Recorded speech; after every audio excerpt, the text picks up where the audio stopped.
أعوذ بالله السميع العليم من الشيطان اللعين الرجيم. بسم الله الرحمن الرحيم. الحمد لله المعروف من غير رؤية والخالق من غير ربية الذي لم يزل قائما دائما إذ لا سماء ذات أبراج ولا ليل داج ولا بحر ساج ولا أرض ذات مهاد ولا خلق ذو اعتماد والصلاة والسلام والتحية والإكرام على نبي الرحمة وخازن المغفرة وقائد الخير والبركة ومنقذ العباد من الهلكة سيدنا ومولانا أبي القاسم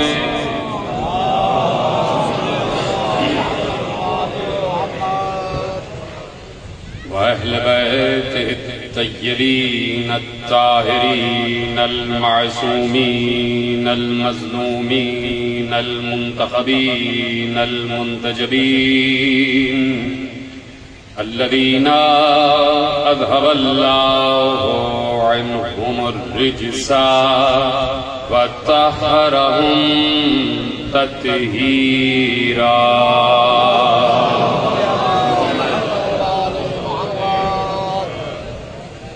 أما بعد فقد قال الله سبحانه وتعالى في محكم كتابه المجيد وفرقانه الحميد وقوله الحق.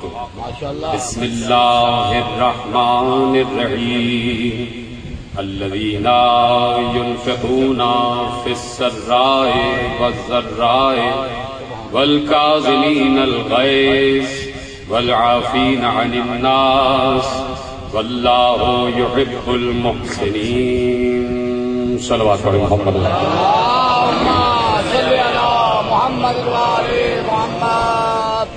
1443 ہجری کے عشرۂ ماہ رمضان کی آج مرکزی امام بارگاہ بوبی گھاٹ فیصل آباد میں پہلی تقریر اور پہلی مجلس میں شریک ہیں.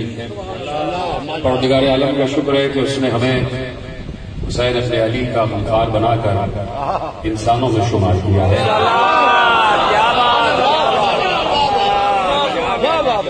اور حسین کے غم سے دور رہنے والوں کی طرح ہمیں جانوروں میں شمار نہیں کیا. جس کے دل میں کسی بھی مصیبت زدہ کا غم نہیں ہوتا وہ چلتا پھرتا حیوان ہوتا ہے. حیوان کے سامنے کوئی بڑے سے بڑا واقعہ بھی ہو جائے اس کے دل و دماغ پہ کوئی اثر نہیں ہوتا. لیکن جب انسان یہ دیکھتا ہے کہ کوئی انسان مصیبت کا شکار ہے تو اس وقت اس کا امتحان ہوتا ہے کہ اللہ یہ دکھانا چاہتا ہے کہ دیکھنے والا انسان ہے یا حیوان ہے.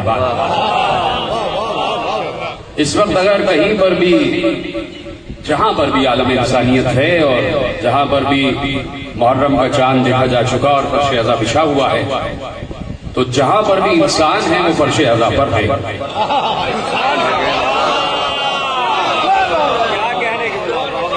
اس لیے کہ کربلا اللہ نے بنائی ہی انسانیت کے فروغ کے لیے. جملہ ہے اور میرا جملہ نہیں ہے، حدیث معصوم ہے، اور آگے پیچھے دائیں بائیں بیٹھے ہوئے تمام حضرات تک یہ جملہ پہنچنا چاہیے، اور پہنچے تو آپ سب کو بولنا بھی چاہیے، اس لیے کہ معصوم کا جملہ حدیث ہے، اور حدیث یہ ہے کہ معصوم نے ارشاد فرمایا کہ اللہ نے دنیا کو بنایا ہی کربلا کے لیے۔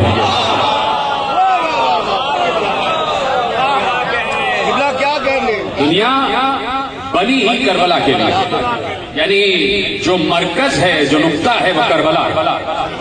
کربلا ہے تو دنیا دنیا ہے، کربلا ہے تو دنیا میں جو کچھ ہے وہ صحیح ہے۔ نہیں، جملہ آپ تک نہیں پہنچا۔ اس دنیا میں اگر کہیں نماز پڑھی جا رہی ہے تو اس کا مطلب ہے کہ وہ بھی کربلا کے لیے ہے۔ اگر کوئی عمل احسن انجام دیا جا رہا ہے تو وہ کربلا سے متصل، اس لیے کہ کربلا جیتی جاگتی تفسیر ہے اس آیت کی کہ الا الذین آمنوا وعملوا الصالحات۔ ہاں، وہ خسارے میں نہیں ہیں جو کربلا والے ہیں اور جو ماتم والا عمل انجام دے رہے ہیں۔ عمل صالح ہے حسین پر گریہ کرنا، سب سے بڑا احسن عمل ہے حسین پر گریہ کرنا۔ نہیں میرے ساتھ، سب سے بڑا ایمان ہے کربلا پر ایمان، اس لیے کہ کربلا میں یہ جو حسین کا خون بہا ہے اور 72 لاشیں حسین نے اٹھائے ہیں، تو صرف اس لیے نہیں کہ حسین کسی ذاتی مقصد کے لیے نکلے تھے، حسین توحید بچا رہے تھے، حسین عدل بچا رہے تھے، حسین نبوت بچا رہے تھے، حسین امامت بچا رہے تھے، حسین قیامت بچا رہے تھے، اور حسین نماز بچا رہے تھے، حسین روزہ بچا رہے تھے، حسین حج بچا رہے تھے، حسین زکات بچا رہے تھے، حسین بتا رہے تھے کہ جہاد وہ ہے کہ جس میں حسین ہو۔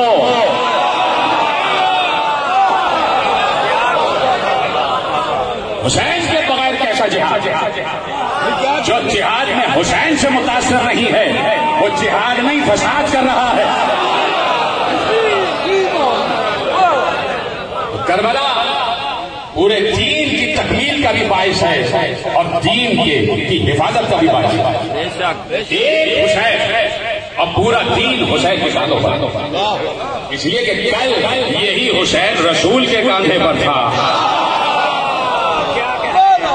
اور آج کربلا میں پورا دین حسین کے کاندھے پر، پورا دین حسین کے کاندھے پر ہے۔ اس لیے میں نے کہا کہ جو آنکھ کربلا میں اور کربلا کے مسائل کے لیے اشباہ نہیں ہے، وہ کہے یا نہ کہے، پہچان لو کہ وہ چلتا پھرتا کوئی جانور ہے، کوئی حیوان ہے، کوئی وحشی ہے، کوئی چوپایا ہے۔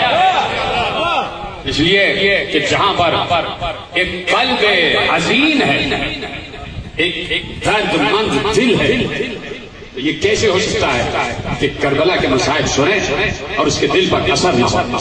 میں بار بار یہ جملہ کہتا ہوں اور میرے نوجوان دوست اسے محفوظ کریں، اور ہر سال میں سمجھتا ہوں کہ جملہ کہنا بہت ضروری ہے، اس لیے کہ انسانوں کا بالعموم اور مسلمانوں کا بالخصوص حافظہ بہت خراب ہے۔ مسلمانوں کا حافظہ بڑا خراب ہے، اس لیے کچھ باتیں انہیں بار بار یاد دلائی جاتی ہے۔ یہ رونا، غم حسین میں رونا، جملہ محفوظ کیا جائے، یہ غم حسین میں رونا انسان کو انسان برقرار رکھتا ہے۔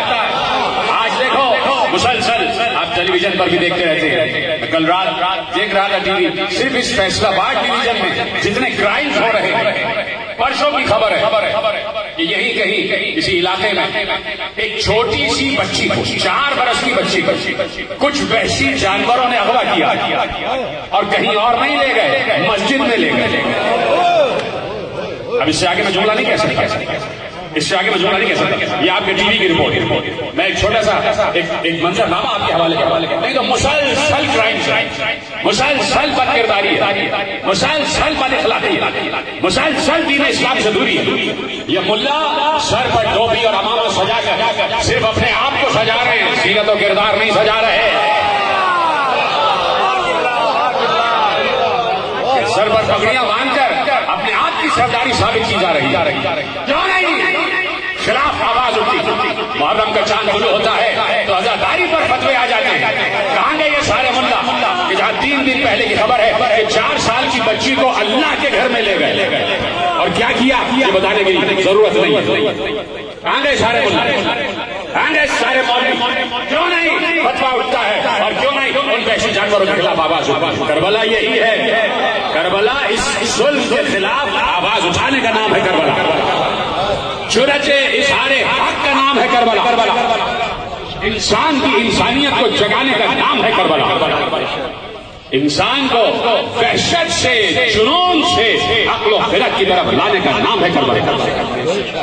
تو اگر جملہ یہ ہے اگر یہ وحشی جانور جنہیں ملاؤں نے مجلس عزا سے دور رکھا ہوا ہے اگر یہ وحشی جانور مجلس عزا کے فرش پر آ کر بیٹھتے اور عباس کے کٹے ہوئے شانوں پر روتے تو کسی کے شانے نہ کاٹتے. یہ وحشی جانور یہ اغوا کرنے والے یہ چور یہ ڈکیت یہ ڈاکو اگر ملا انہیں فرش عزا سے دور نہ رکھتے اور کہتے کہ فرش عزا پر آ کر بیٹھو یہ کسی مسافر کو راستے میں کبھی لوٹتے نہیں. جو عباس کے کٹے ہوئے شانوں پر گریا کرتا ہے وہ کسی کے بازو نہیں کاٹتا. جو کسی کڑیل جوان کے زخمی جگر پر گریا کرتا ہے وہ کسی جوان کا خون نہیں بہاتا. جو علی اصغر کے زخمی گلے پر روتا ہے وہ کسی ماں کی گود نہیں چاٹتا.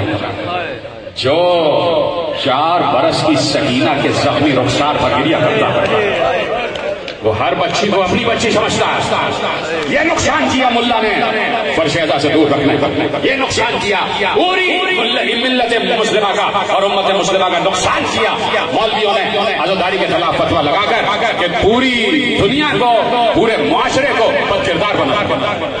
یہاں فرش عزا سے اٹھا ہوا کوئی شخص کسی کا قتل نہیں کرتا, کوئی کسی کے بازو نہیں کاٹتا, کوئی کسی بچی پر تشدد نہیں کرتا, اس لیے کہ کربلا کا رونے والا جانتا ہے یہ پوری امت محمد کی امت ہے. یہ جتنے انسان ہیں کلمہ کو یہ رسول کے کلمہ کو, یہ سب اللہ کے بنائے ہوئے ہیں, اور کسی شخص کو یہ اجازت بھی نہیں دی گئی دین اسلام کی طرف سے یا دین توحید کی طرف سے کہ وہ نہ کسی کو قتل کرے, نہ کسی پر کے املاک پر قبضہ کرے, نہ کسی کے مال پر ڈاکہ ڈالے, نہ کسی کو نقصان پہنچائے. اس لیے کہ ایک دوسرے کا مال دوسرے کے لیے امانت کی نگاہوں سے دیکھا جاتا ہے. یہ ہے کربلا. اس لیے میں نے کہا کہ گریہ کرنا بہت ضروری ہے. جو وقت ہے نا اس وقت خود بخود دل چاہتا ہے کہ کسی مظلوم پر رویا جائے. یہ عجیب وقت ہے.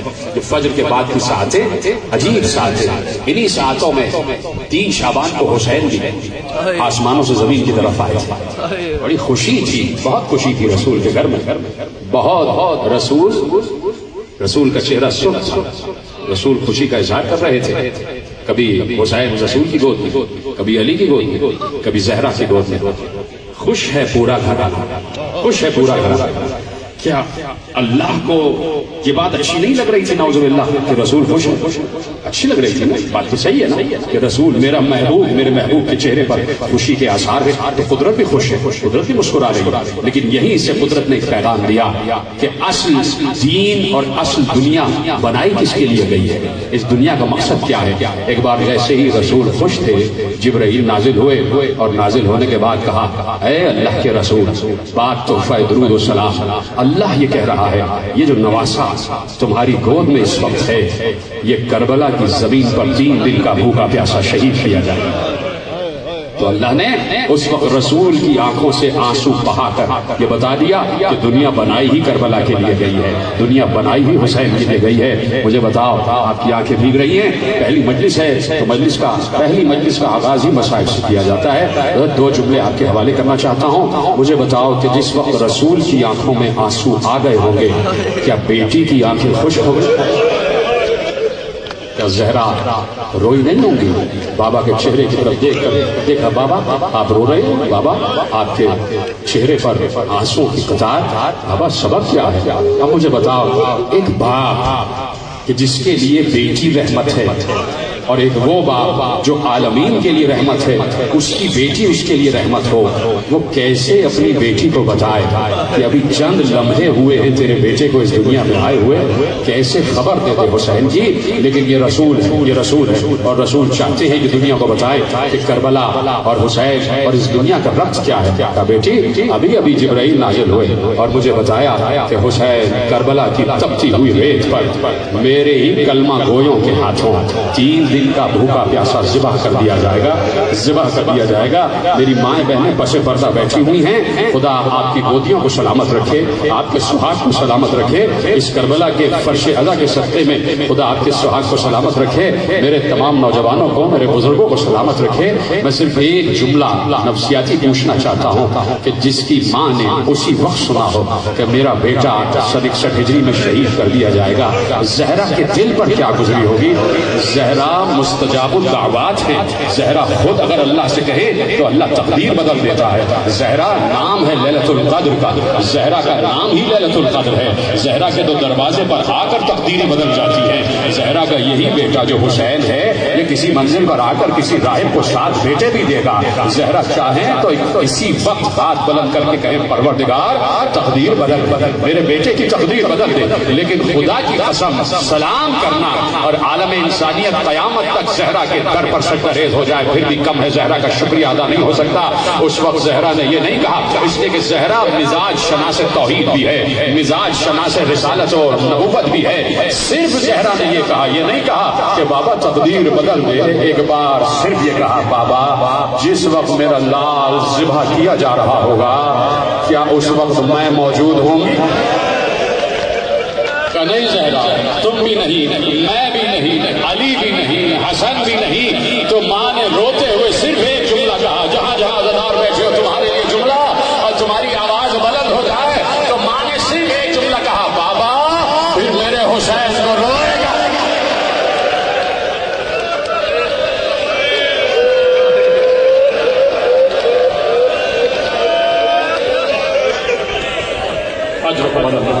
آپ کو کوئی غم نہ دے سوا غم حسین۔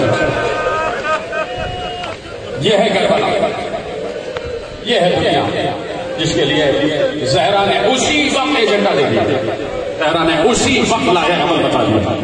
زہرا، رسول اور اللہ 3 ہستیاں ہیں جن میں اسی وقت طے ہو گیا کہ دنیا بنائی ہی حسین کے لیے، دنیا بنائی ہی کربلا کے لیے۔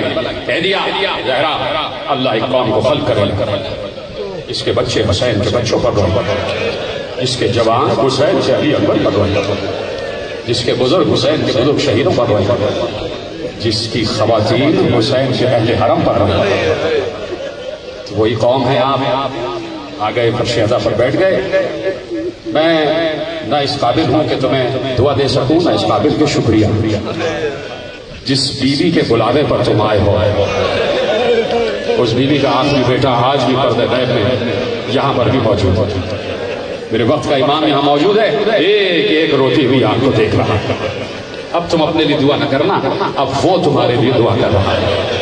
فرش اعضا پر بیٹھ گئے، خدا تمہیں کوئی غم نہ دے سوا غم حسین، خدا تمہارے رزق میں اضافہ کرے، ان کی اولاد نہیں ہے پروردگار اولاد عطا فرمائے، ان کے پاس روزگار نہیں ہے پروردگار روزگار عطا فرمائے، جن کے پاس روزگار ہے ان کے روزگار میں مزید وسعت عطا فرمائے، جن کو تجارت اور کاروبار کر رہے ہیں پروردگار ان کی تجارت اور کاروبار میں ترقی دے، میری ماں بہنوں کے پردوں کو پروردگار سلامت رکھے، جس نے مجھ سے دعا کے لیے کہا پروردگار سب کی دعاؤں کو قبول کرے، بانیان فرش اعضا کی توفیقات میں اضافہ ہو۔ سب سے بڑی دعا یہی ہے کہ پروردگار تیرے حبیب کے محبوب حسین کے فرش اعضا پر آ کر بیٹھ گئے ہیں، پر ہر بیماری سے محفوظ رکھ، ہر وبا سے محفوظ رکھ، خصوصاً یہ دنیا نے جو اس وبا چھوڑی ہوئی ہے پروردگار اس وبا سے محفوظ رکھ۔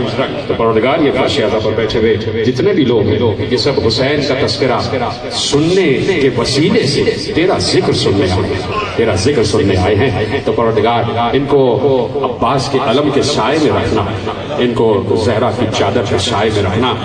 سننے آئے ہیں یہ حبیب کا تذکرہ، سننے آئے ہیں یہ حسین کا تذکرہ، حسین کا تذکرہ، حق کا تذکرہ۔ گفتگو شروع ہو چکی ہے، حسین کا تذکرہ، حق کا تذکرہ۔ اس سے کسی کو انکار نہیں ہے کہ جہاں پر حسین ہے وہیں حق ہے میرے ساتھ۔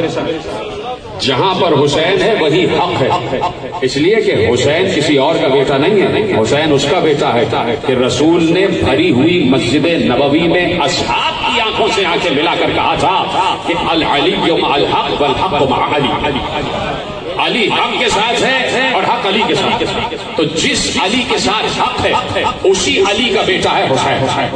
اب جدھر جدھر علی جائیں گے ادھر ادھر حق جائے گا، تو اب یہ وراثت حق کی گئی ہے حسین کی طرف، جدھر جدھر حسین ادھر ادھر حق۔ اگر آج حسین دھوبی گھاٹ کے فرش ادا پر ہے تو یہیں پر حق بھی ہے، یہیں پر حق بھی ہے۔ تو ازل سے حق اور باطل ٹکراتے رہے۔ میرے ساتھ گفتگو شروع ہو چکی ہے اور اب میں موضوع کا اعلان کرنے جا رہا ہوں۔ ازل سے حق اور باطل ٹکراتے رہے۔ امیر المومنین حضرت علی ابن ابی طالب علیہ السلام سے اللہ تعالیٰ سے صلوات پڑھیں محمد و آل محمد۔ پوچھا گیا، علی بیٹھے ممبر سلونی پر اور سوال پر سوال، علی جواب پر جواب دے رہے ہیں، تو وہیں پر کسی نے کھڑے ہو کے علی سے سوال کیا ہے، علی یا ابو الحسن، اے امیر المومنین، اے امام المتقین، اے سید المرسلین، اے قائد الغر المحجلین، سوال پوچھنا چاہتا ہوں۔ علی نے کہا پوچھو، سوال پوچھو۔ کہ یا علی یہ بتائیے کہ انسان کتنا خود مختار ہے اور کتنا مجبور، کتنا خود مختار اور کتنا مجبور، کتنا مختار کتنا مجبور۔ علی نے ایک فلسفہ دیا جو قیامت تک کے لیے فلسفہ ہے، اور نوجوان نوٹ کریں اور میری گفتگو پوری دنیا میں اس وقت جا رہی ہے اور سب سن رہے ہیں کہ علی نے ایک فلسفہ دیا۔ پوچھا گیا کتنا مختار اور کتنا مجبور ہے انسان، علی نے کہا سنا، یہ کائنات جو اللہ نے بنائی ہے اس کائنات کا مقدر ہے، مقدر اس کائنات کی تقدیر میں لکھ دیا گیا ہے، اس دنیا کی تقدیر میں یہ بات لکھ دی گئی ہے کہ یہاں قیامت تک حق اور باطل ٹکرائیں گے، حق اور باطل۔ نوٹ کریں جملوں کو، علی نے کہا اس دنیا کا مقدر ہے کہ یہاں قیامت تک حق اور باطل ٹکراتے رہیں گے، حق اور باطل کا مارکا رہے گا، حق بھی رہے گا باطل بھی رہے گا۔ کہا کہ تم اس دنیا میں بھیج دیے گئے تو اب تم مجبور ہو کہ تمہیں چاہتے ہوئے یا نہ چاہتے ہوئے اس حق اور باطل کی جنگ کا حصہ بننا پڑے گا۔ سوال کیا ہے؟ انسان کتنا مجبور ہے اور کتنا خود مختار ہے؟ علی نے کہا قیامت تک اس دنیا میں حق اور باطل کی جنگ رہے گی، تو ہم اس دنیا میں بھیجے گئے، آئے پیدا ہوئے، یہ مجبوری ہے تمہاری کہ چاہو یا نہ چاہو تمہیں اس حق اور باطل کی جنگ کا حصہ بننا ہوگا۔ رکھتا میں جملہ، جتنے حضرات یہاں بیٹھے ہوئے ہیں اور جہاں جہاں میری گفتگو اس وقت نیٹ پر سنی جا رہی ہے، سب جواب دیں کہ چاہے اس دنیا کا کوئی بھی بر اعظم، چاہے مشرق ہو چاہے مغرب، چاہے عیسائیت ہو چاہے یہودیت، چاہے ستارہ پرستی ہو چاہے شجر پرستی ہو، چاہے آفتاب پرستی ہو چاہے مہتاب پرستی ہو، چاہے بت پرستی ہو چاہے توحید پرستی ہو، چاہے خود پرستی ہو چاہے خدا پرستی ہو، جہاں پر بھی انسان آباد ہے ہر انسان اپنی اپنی جگہ حق اور باطل کی جنگ کا حصہ ہے یا نہیں؟ عیسائی بھی ہے، یہودی بھی ہے، خود پرست بھی ہے اور اسلام والا بھی ہے۔ عیسائی اپنے کو حق پر سمجھ رہا ہے، جی جناب سلامت رہے، میرے ساتھ آ جائے۔ عیسائی اپنے کو حق پر سمجھ رہا ہے اور جو اس کا مخالف ہے اسے باطل پر سمجھ رہا ہے، اس لیے وہاں پر بھی حق اور باطل کا ٹکراؤ ہے۔ یہودی اپنے کو حق پر سمجھ رہا ہے اور وہ کہتا ہے کہ یہودیوں کے علاوہ کسی کو اس دنیا میں سانس لینے کا حق نہیں ہے، تو یہودی اپنے کو حق پر سمجھتا ہے اور مسلمانوں کو اور دیگر اقوام عالم کو باطل پر سمجھتا ہے، تو یہودی بھی حق اور باطل کے ٹکراؤ کا حصہ ہے۔ جو بت پرست ہے وہ اپنی بت پرستی کو حق سمجھتا ہے، بت پرست اپنی بت پرستی کو حق سمجھتا ہے، اور جو غیر بت پرست ہیں انہیں باطل سمجھتا ہے۔ اگر ایسا نہ ہوتا تو آج انڈیا اور پاکستان میں اتحاد ہو چکا ہوتا۔ ہندو آپ کو نہیں مان رہا، تو کہتا نہیں بت پرستی حق ہے اور اس کے خلاف جو ہے وہ باطل ہے، تو بت پرست بھی حق اور باطل کی جنگ کا حصہ ہے۔ اور پھر کلمہ گو اب تو سمجھتے ہی ہے کہ ہم حق پر ہیں، اور جو توحید پرست نہیں ہے وہ باطل پر، تو مسلمان بھی حق اور باطل کا حصہ ہے۔ تو بات سمجھ میں آئی؟ پہلا حصہ علی کی گفتگو کا کہ تم مجبور ہو اس دنیا میں آ گئے، چاہو یا نہ چاہو۔ سلامت رہے، یہ پیچھے والے چاہو یا نہ چاہو تمہیں اس حق اور باطل کی جنگ کا حصہ بننا پڑے گا۔ کہا یہ مجبوری ہے اور اختیار یہ ہے کہ چاہو تو حق کے ساتھ ہو جاؤ، چاہو تو باطل کے ساتھ ہو جاؤ۔ یہ آپ کا حق ہے، اتنی فکری تقریر میں صرف فیصلہ آباد کے اس محفل میں چھیڑتا ہوں، اور مجھے آپ کی سماعتوں پر اعتبار ہے کہ آپ ایک جملہ سمجھ رہے ہیں اور مجھے بتاتے جائیے آخری آپ کی طرف، چاہے آپ بولیں نہ بولیں لیکن آپ کے ہلکے میں ہاتھ بتائیں گے کہ میری گفتگو آپ تک پہنچ رہی ہے. تو حق اور باطل کا ٹکراؤ ہوتا رہے گا، ازل سے حق اور باطل ٹکرائیں گے. علی نے کہا مجبوری یہ ہے کہ چاہو یا نہ چاہو حق اور باطل کی جنگ کا حصہ بننا پڑے گا، چاہے گھر میں ہی کیوں نہ بیٹھے ہو، گھر میں ہی کیوں نہ بیٹھے، کم از کم دل سے تو حق کو حق اور باطل کو باطل سمجھتے ہو. اور اختیار یہ ہے کہ اللہ تمہارے کان پکڑ کے تمہیں حق کی طرف نہیں لے جاتا، اختیار ہے. عقل دے دی تو اختیار دے دیا، یہ حق ہے یہ باطل ہے، چاہو تو باطل کے ساتھ ہو جاؤ چاہو تو حق کے ساتھ. یہ ہے مجبوری، یہ ہے اختیار. تو ازل سے ابد تک حق اور باطل ٹکرائیں گے. جہاں سے کائنات شروع ہوئی، جہاں سے انسانیت شروع ہوئی، جہاں سے تخلیق بشر کا سلسلہ شروع ہوا، آدم. اب ایک بات میرا ساتھ دیں گے تو آگے بڑھے گی گفتگو، بہت محدود دائرے وقت میں گفتگو کو کامل کرنا ہے. میرے ساتھ آپ دیتے جائیں گے اور فکری تقریر آپ کے حوالے، اور بیچ میں یہ اس کا میں موضوع کا اعلان کرنے والا ہوں، میری طرف متوجہ رہیے گا. جہاں سے تخلیق بشر کا آغاز ہوا، جہاں سے ابتدائے بشر ہے حضرت آدم علیہ السلام. آدم کون ہے؟ تو جو آدم کے مقابل آ جائے وہ باطل ہو گیا. یہ پیچھے والے حضرات میرے ساتھ ہیں نا، اس لیے کہ بڑی عام ترین گفتگو، اور جب موضوع کا اعلان کروں گا تو آپ کہیں گے کہ واقعی یہ موضوع حق بنتا. آدم اپنی جگہ حق، تو آدم کے خلاف جو ہے وہ باطل، لیکن حق کے خلاف جو ہوگا وہ باطل ہوگا. آدم حق، شیطان باطل. جملہ آپ نے ضائع کر دیا. آدم حق ہے، شیطان باطل ہے. جملہ پلٹ دو. آدم حق ہے نا اور شیطان باطل ہے. تو اب جو حق کے مقابل آ جائے وہ شیطان ہوتا ہے.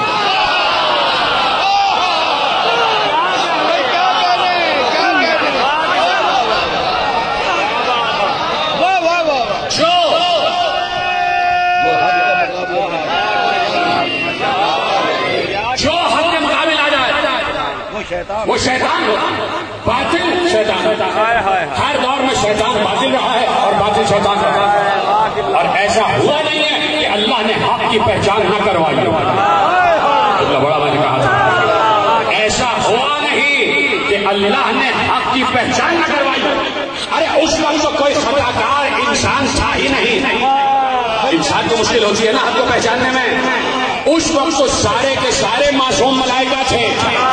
اللہ نے ان معصوم ملائکہ تک کو بتایا کہ آدم حق ہے، تو کیا خطا کار انسانوں کو نہیں بتائے گا کہ علی حق ہے؟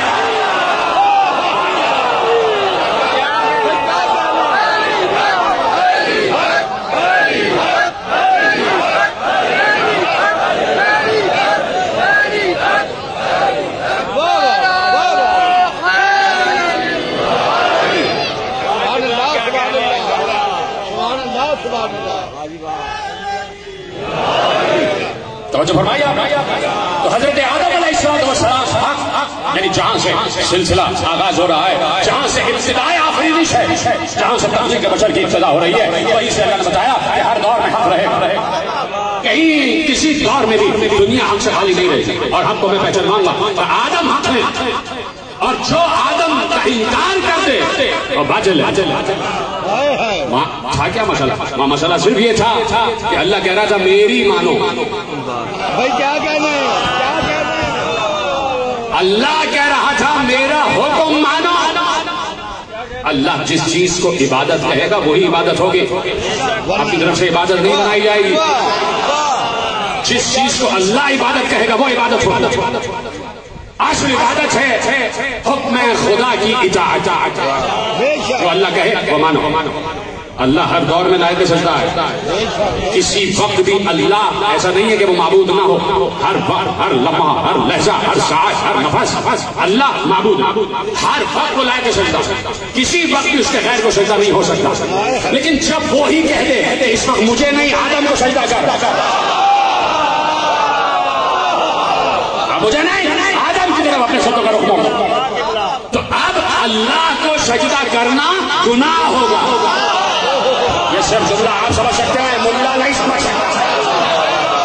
ملا یہ جملہ نہیں سمجھ سکتا، عالم سمجھ سکتا. عالم سمجھ سکتا ہے جملہ، ملا یہ جملہ نہیں سمجھ سکتا. اس وقت اللہ کہہ رہا ہے مجھے سجدہ نہیں ہوگا، آدم کو ہوگا. تو اس وقت اللہ کی طرف سجدہ کرنا گناہ. حالانکہ اللہ تو ہر وقت لائق سجدہ ہے. اس وقت اللہ کی طرف سجدوں کا رخ موڑ دینا گناہ تھا، اور جو اس وقت اللہ کو سجدہ کرتا وہ یقیناً باطل ہوتا، یقیناً باطل ہوتا۔ کام تو حق والا کر رہا تھا، نیت باطل تھی۔ یہ جملہ میں نے اپنی طرف سے نہیں کہا۔ دو لشکر ٹکرائے شام کی سرحد پر،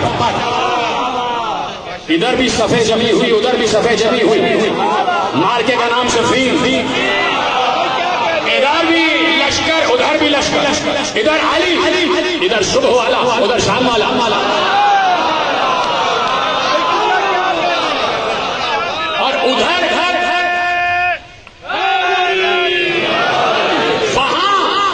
سامنے والے لشکر بہت بڑا ایک جملہ کہا گیا اور بڑا حق والا جملہ تھا۔ وہاں سے آواز اٹھی، الحکم للہ الامر للہ، حکومت بھی اللہ کے لیے ہے اور حکم بھی اللہ کے لیے ہے۔ علی کے چاہنے والوں نے کہا علی یہ جملہ تو صحیح کہہ رہے، یہ بات تو حق کہہ رہے۔ علی نے کہا بات حق ہے لیکن نیت باطل ہے، نیت تو شیطان اللہ کو لائے پہ سجدہ سمجھ رہا تھا، کام تو صحیح تھا، نیت باطل تھی، اس لیے کہ غرض کا سجدہ کر رہا تھا۔ تو اللہ نے ہر دور میں حق کو پہچانوایا، کہا حق یہ ہے آدم، اور جو حکم سجدہ سے انکار کر دے گا وہ باطل ہوگا۔ تو آدم اپنے دور میں حق اور شیطان اپنے دور میں باطل۔ تو جس کو اللہ نے حق قرار دیا، جسے اللہ حق قرار دے رہا ہے آدم، تو کیا اس آدم کو صرف اس نام کا آدم بنایا؟ کہہ دیا کہ ہم نے آدم کو حق قرار دیا ہے، تو ہم نے کسی استاد نے نہیں، کسی ملک نے نہیں، کسی فرشتے نے نہیں، ہم نے آدم کو تمام اسماء کا علم دیا۔ آدم حق ہے، علم آدم الاسماء کلھا، یعنی حق وہ ہوتا ہے کہ جس کے پاس کل اسم اعظم کا علم ہو۔ پہچان آ گئی؟ حق جو حق ہوگا اللہ کی طرف سے بنایا ہوگا، وہ علم آدم الاسماء کلھا کی منزل پر ہر اسم سے واقف ہوگا، ہر علم سے واقف ہوگا۔ آدم حق، شیطان باطل۔ دور آگے بڑھا، نوح کا دور آگے، اب تو پہچاننا کوئی دشوار ہی نہیں ہے۔ نوح کو کسی اور نے نہیں کہا تھا کہ نوح حق ہے، نوح کو اللہ نے کہا کہ نوح حق، اللہ کا بنایا ہوا نوح حق، اور اس نوح کے ذریعے سے جو کام اللہ نے کروایا وہ کشتی وہ حق۔ تو جو کشتی حق ہوتی ہے اسے کشتی نجات کہا جاتا ہے، جو حق ہوتی ہے کشتی اسے کشتی نجات کہا جاتا ہے۔ کہ نوح ہماری طرف سے حق ہے، اور نوح کو ہم نے کشتی نجات عطا کی ہے، تو ہم نے جسے حق بنایا ہے اسے ہم نے خالی ہاتھ نہیں رکھا، کیا دے دیا؟ کہ نوح کو ہم نے نگاہ دے دی کہ پوری قوم جہاں جہاں آباد ہے ایک مرتبہ سب پر نگاہ ڈال کے کہا پروردگار تو ان پر جلدی سے عذاب لے آ۔ سورہ نوح اور جناب نوح کی دعا قرآن میں جا کے پڑھ لیجیے، پروردگار تو ان سب پر عذاب لے آ، اس لیے کہ میں قیامت تک ان کی نسلوں میں کوئی مومن نہیں دیکھ رہا۔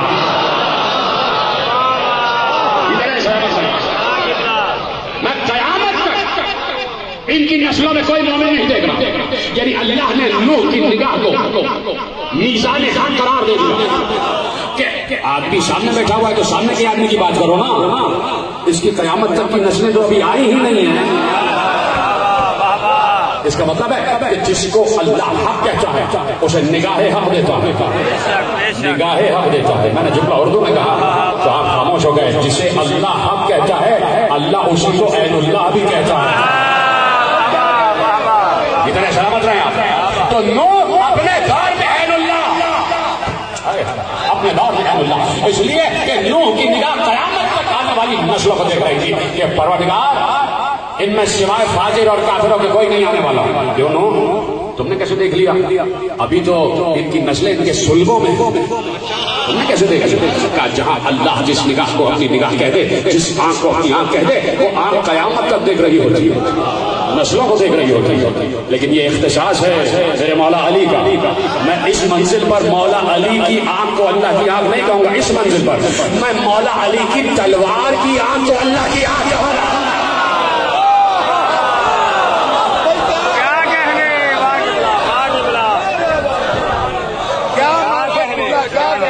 جو نسلوں کو دیکھ کر چلتی ہے،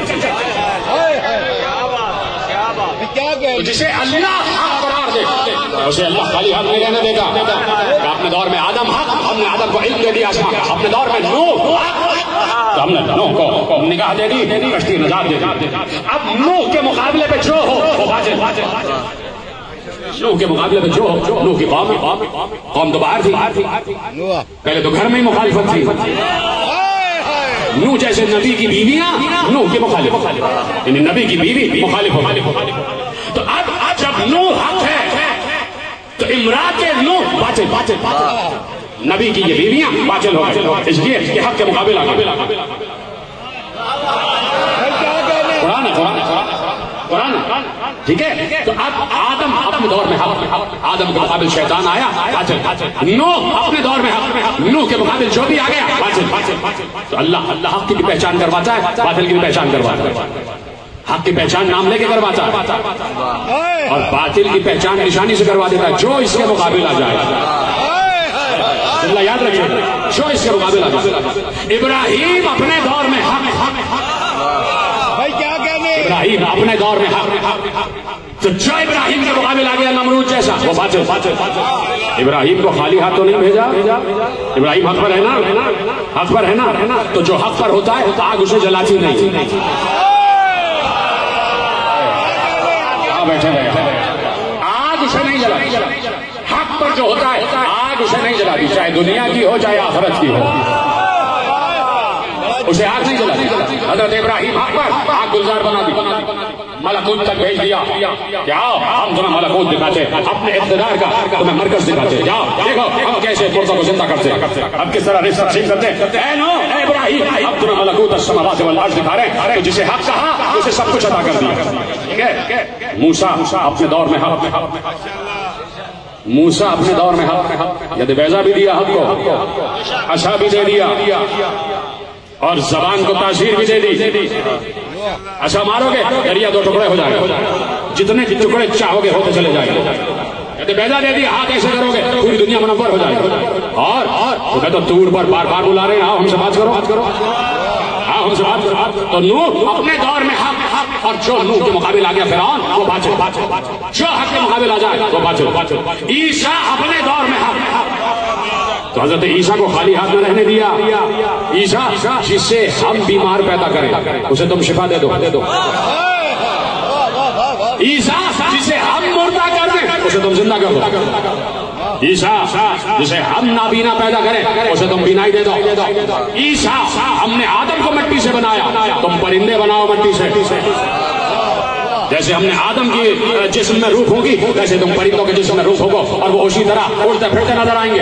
حضرت عیسیٰ اپنے دور میں حق، تو جو عیسیٰ کے مقابل آ گیا وہ باطل، جو عیسیٰ کے مقابل بنی اسرائیل آ گئے وہ باطل۔ تو اب سلسلہ رکے گا تو نہیں نا، کیا ابھی بھی کچھ کہنے کی ضرورت رہے گی؟ یہی تک تو آپ کو لانا تھا۔ آدم اپنے دور میں حق، شیطان باطل، نوح حق، جو نوح کے مقابل آ جائے وہ باطل، ابراہیم حق، جو ابراہیم کے مقابل آ جائے وہ باطل، موسیٰ جو موسیٰ کے مقابل آ جائے وہ باطل، عیسیٰ جو عیسیٰ کے مقابل آ جائے وہ باطل۔ تو سلسلہ رکا نہیں۔ محمد حق، جو محمد کے مقابل آ جائے وہ باطل، سلسلہ رکا نہیں۔ علی حق، جو علی کے مقابل آ جائے وہ باطل، اب سلسلہ رکا نہیں۔ حسن حق، جو حسن کے مقابل آ جائے وہ باطل، سلسلہ رکا نہیں۔ حسین حق، جو حسین کے مقابل آ جائے وہ باطل، سلسلہ رکا نہیں۔ ارے زین العابدین حق، جو زین العابدین کے مقابل آ جائے وہ باطل، محمد باقر حق، جو محمد باقر کے مقابل آ جائے وہ باطل، جعفر صادق حق، جو جعفر صادق کے مقابل آ جائے وہ باطل، موسی قاسم حق، رشید